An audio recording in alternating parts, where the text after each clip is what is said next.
day 2 of the sap boil out at 8 acres. All I needed to do was toss a couple of logs back on and this thing was blazing. I think when I'm all done, this will take 3 days for these coals to get cold. Pretty incredible amount of stored energy there.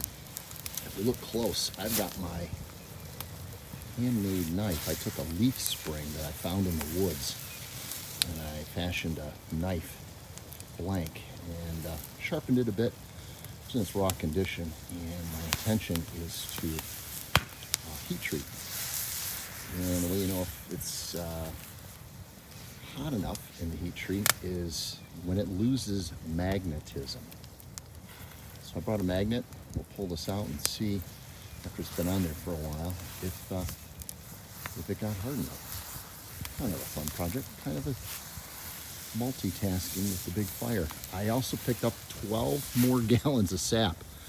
We've nicknamed a big maple tree the grandma, and she puts off 5 gallons a day. Pretty impressive amount of flow from one tree.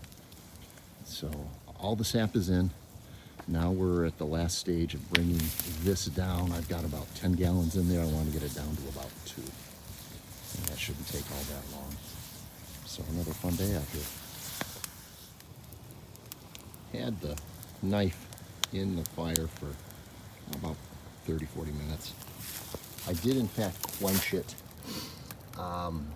My thermometer that I use is just a little laser, and it goes up to about 550 degrees F.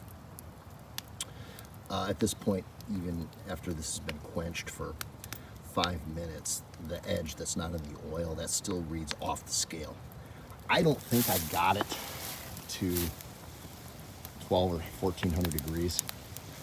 A beach fire coals, according to the Googler, produces 1500 to 2000 degree F temperatures. That's pretty bloody hot inside there. I don't know that I hit 1500 for the knife blade, but how worst comes to worst, if it didn't get hardened, I can do it again. But I'm gonna go with this, and I'll take it home and temper it. Tempering means putting it in the oven for an hour at about 300 degrees. So the super brittle hardness that the hardening brings, the tempering mellows that, I guess is the way to describe it. Anyway, we'll let this continue to cool for a long time and take this temperature and go from there.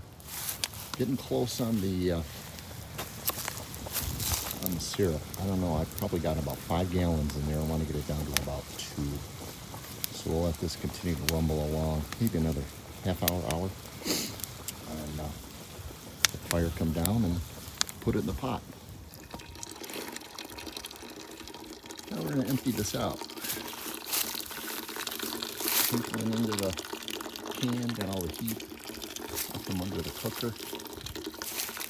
Let's see how this goes. Still pretty warm, but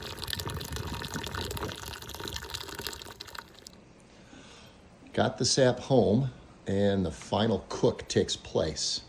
So got some potatoes on for dinner, but we've got 2 pots going, and the plan is to get us to 219 degrees. We're at about 215 right now. Once we hit 219, all the water's boiled off and it's done. And we're close. I would hope we're within 20 minutes, half hour to have this done. So, in the home stretch. Wrapped it up. Finished product is 10 full pints of 8 acres maple syrup. What a great project.